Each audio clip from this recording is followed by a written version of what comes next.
Il y a une niche sur YouTube qui explose en ce moment. Des chaînes qui cumulent des millions de vues avec des vidéos créées entièrement grâce à l'intelligence artificielle. Et le plus fou, ces créateurs produisent 2 à 3 vidéos par semaine sans jamais se montrer, sans matériel de tournage et sans passer des heures en montage. Aujourd'hui, je te dévoile exactement comment ils font et comment toi aussi tu peux te lancer. La mer respire, lente, froide, infinie. Le vent gifle la surface noire. Les vagues se brisent contre une coque de bois sculptée. Voici un exemple palpable de ce que tu peux obtenir avec ce genre de vidéo que je m'apprête à te montrer comment créer.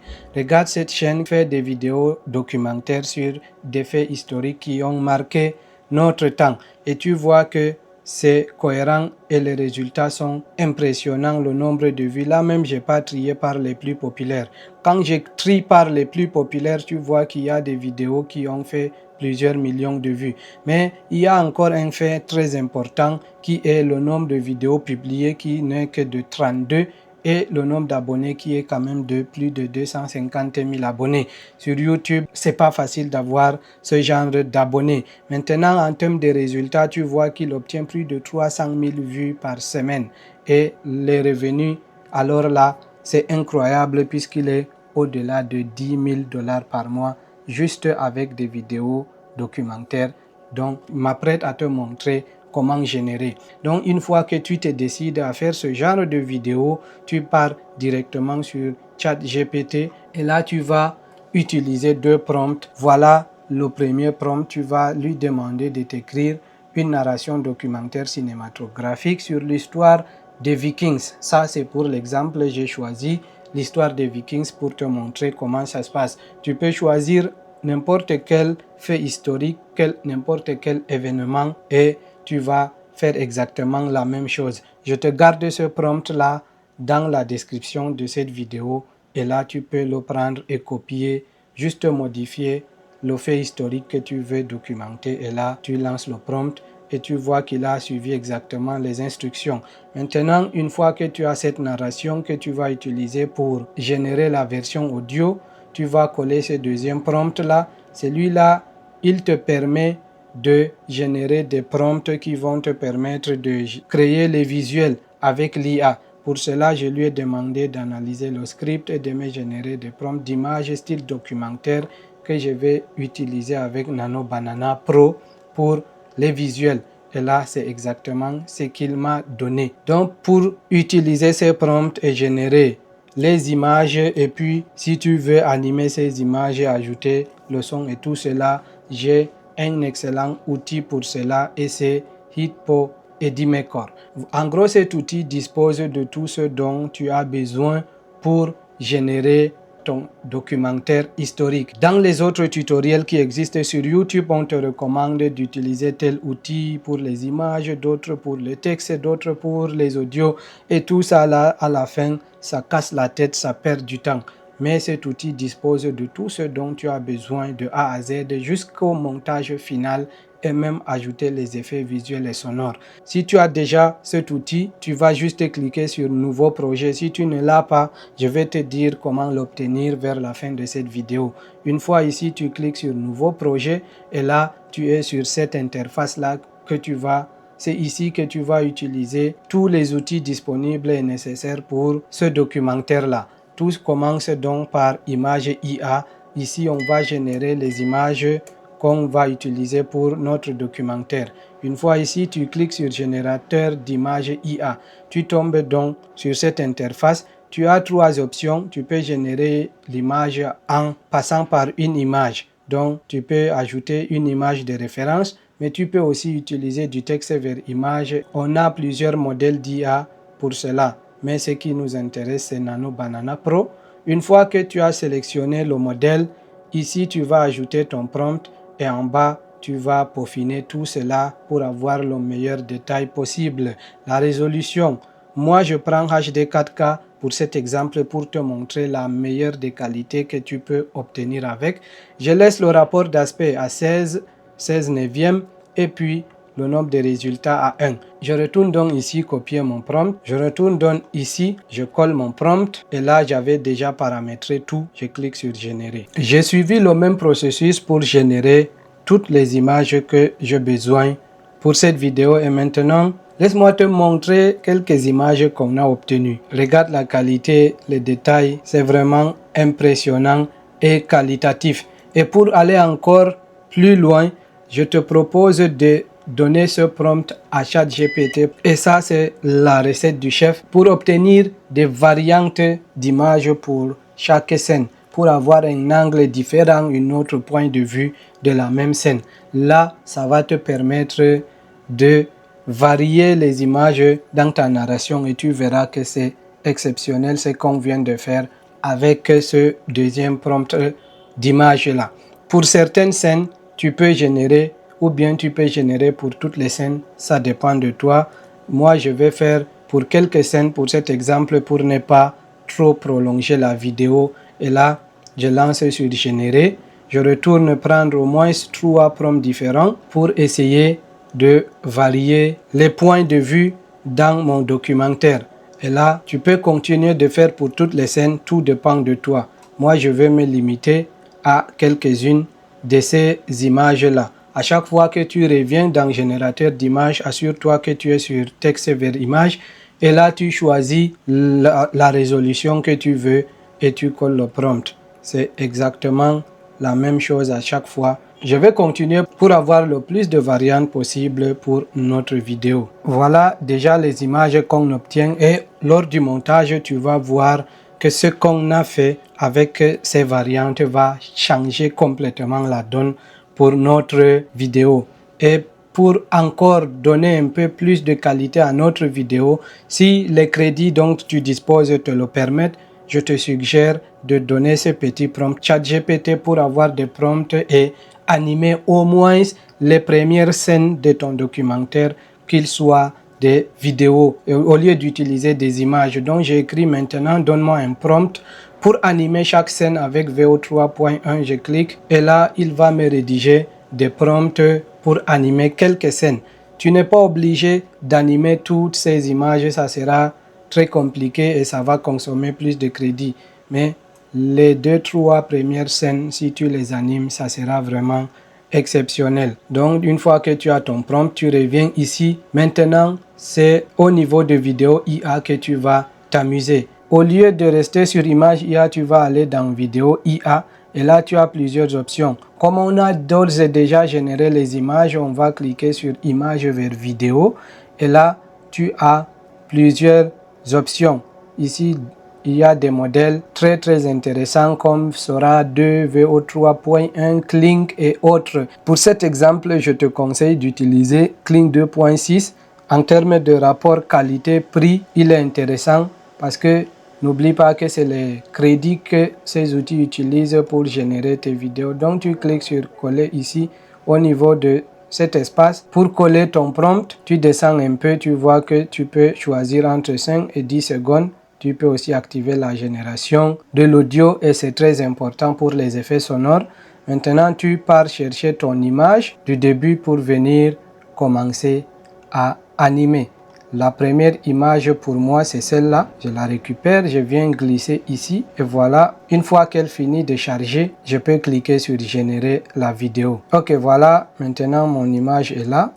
Ok, tout est bon. Je clique sur générer et voilà, la génération a commencé. Pour gagner en temps, je peux revenir ici, image vers vidéo et je retourne chercher la deuxième image qui se trouve ici. Je l'ajoute. Je m'assure que je suis toujours sur Kling. Je m'assure que la génération de l'audio est activée et je retourne sur ChatGPT prendre le deuxième prompt et je lance. Maintenant, je peux répéter le processus jusqu'à avoir tous mes fichiers animés. Ce qu'il faut faire maintenant en attendant la fin de la génération de vidéos, c'est d'aller générer l'audio de notre documentaire. On peut venir ici au niveau de audio. Tu as plusieurs choix.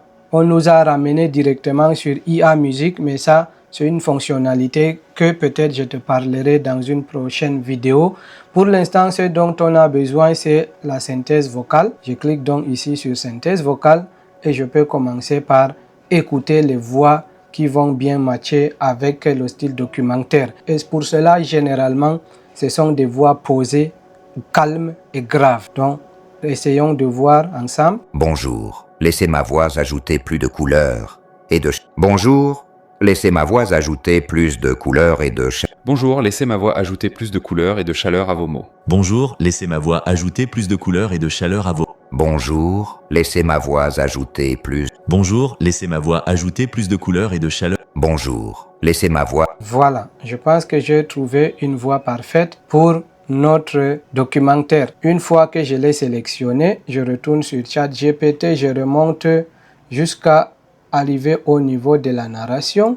Si tu l'avais gardé dans un document Word, c'était le mieux à faire.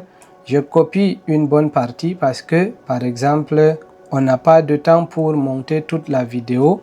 Donc, c'est pour cet exemple, je prends cette partie-là et voilà, je colle ici. Une fois que c'est collé, je clique tout simplement générer une voix et là, je patiente. Nous avons notre audio qui est prête. La mer respire, lente, froide. C'est parfait. On retourne donc ici dans Médias. On voit aussi que nos vidéos sont également prêtes. Ce qu'il faut faire maintenant, c'est de revenir tout au début de notre timeline.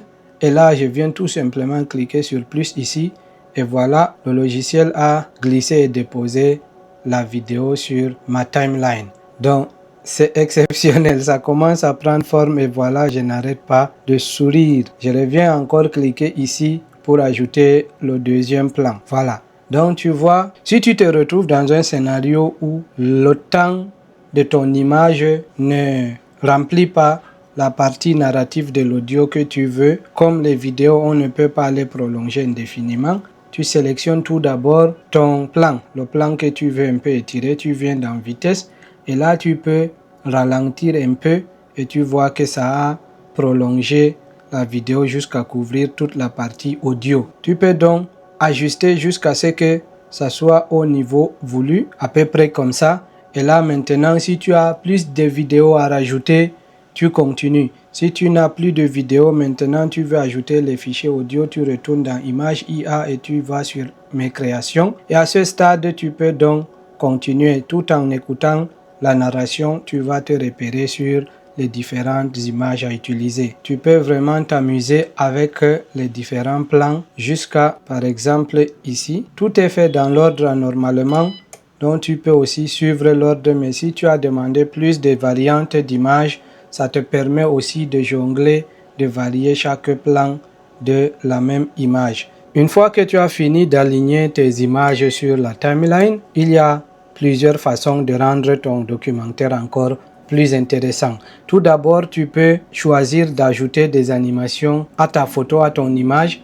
Pour cela, tu viens ici sur l'onglet Animation et là, tu peux défiler. Il y a plusieurs types. Tu choisis ce qui te semble bien. Par exemple, il y a des zoomés ici. Dès que tu cliques, voilà, tu vois ce que ça donne. Des zooms sur l'image et ça permet d'ajouter une animation pour garder l'attention de ton public. Et tu peux aller dans les animations d'entrée, de sortie ou bien les animations de combinaison, c'est-à-dire ça anime du début jusqu'à la fin de ta vidéo. Tu peux également venir au niveau de transition et décider d'ajouter certaines transitions entre tes images pour aussi donner de l'animation. Mais là, vraiment, il faut choisir les types d'animation à utiliser parce que le documentaire, c'est sérieux. Ne pars pas choisir des transitions qui font trembler l'image, par exemple. Et ça fait pas trop documentaire, c'est pas sérieux. Donc, il faut choisir, par exemple, les zoom 1, zoom 2, ce genre de transition un peu intéressante, ou bien tu peux venir ici dans basique pour vraiment choisir juste des transitions assez basiques pour ta vidéo. Si je choisis par exemple transition en nuage, j'attends que ça finisse de télécharger et là tu peux choisir et venir glisser entre tes images comme tu le vois ici. Donc je peux glisser ici et maintenant l'écume. Nous sommes à la fin du 8e siècle. Tu vois qu'il y a eu une petite transition, peut-être au niveau de cet aperçu, tu ne vois pas, mais au niveau du rendu final, tu vas t'en rendre compte. Donc je vais ajouter quelques-unes de ces transitions jusqu'à compléter. Voilà, donc j'ai fini d'ajouter les transitions. Maintenant, tu as encore beaucoup d'autres options. Par exemple, celle d'ajouter des effets sonores ou bien de la musique. Par exemple, dans musique, c'est important, je peux venir ici, écrire documentaire pour avoir une bonne musique d'arrière-plan pour notre documentaire. Et voilà ici par exemple, on teste.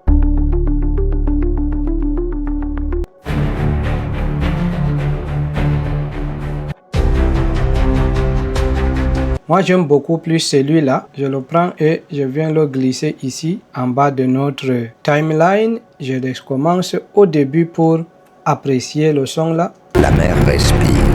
Vous voyez que le volume est élevé. Donc il faut venir ici et le baisser jusqu'à obtenir quelque chose. Respire. Lent. Froid. Bon, une fois que tu as fini de t'amuser avec le montage de ton documentaire, tu vas ici en haut cliquer tout simplement exporter. Et là, tu vas donner un nom à ton documentaire. J'écris tout simplement les Vikings par exemple. Le format, tu peux choisir MKV, MOV jusqu'à ou bien remonter. Choisir MP4 par exemple, résolution 4K, c'est la meilleure qualité. Le reste, tu ne touches à rien et là, tu cliques sur exporter et tu vois comment c'est rapide. Avant de te laisser découvrir le résultat de notre travail, laisse-moi te parler de l'outil qui nous a permis de faire les documentaires d'histoire avec l'intelligence artificielle. Et comme tu vois ce pop-up qui vient de s'afficher, tu peux obtenir 2000 crédits gratuits, plus de 50% de rabais en ce moment pour utiliser Edimaker comme tu l'as vu dans cette vidéo. Je t'ai laissé les liens au niveau de la description, mais aussi au niveau du commentaire épinglé. Tu cliques, tu atterris ici et là tu vas obtenir ton logiciel. Tu peux le télécharger. Il y a une version pour Windows, il y a aussi une version pour Mac. Et comme tu le vois ici, même si tu n'es pas encore prêt à payer, tu peux quand même commencer gratuitement et obtenir la qualité comme tu vas découvrir sur ce résultat-là. La mer respire. Lente, froide, infinie. Le vent gifle la surface noire. Les vagues se brisent contre une coque de bois sculptée. Une proue en forme de dragon fend l'écume. Nous sommes à la fin du 8e siècle. Le monde ne le sait pas encore. Mais une ère s'apprête à changer. Au nord de l'Europe, là où la terre est dure, où l'hiver dure plus longtemps que l'été, des hommes observent l'horizon.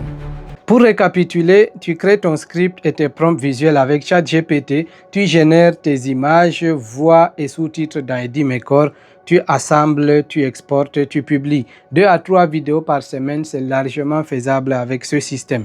Si tu veux tester Edimaker, j'ai négocié un accès privilégié pour ma communauté.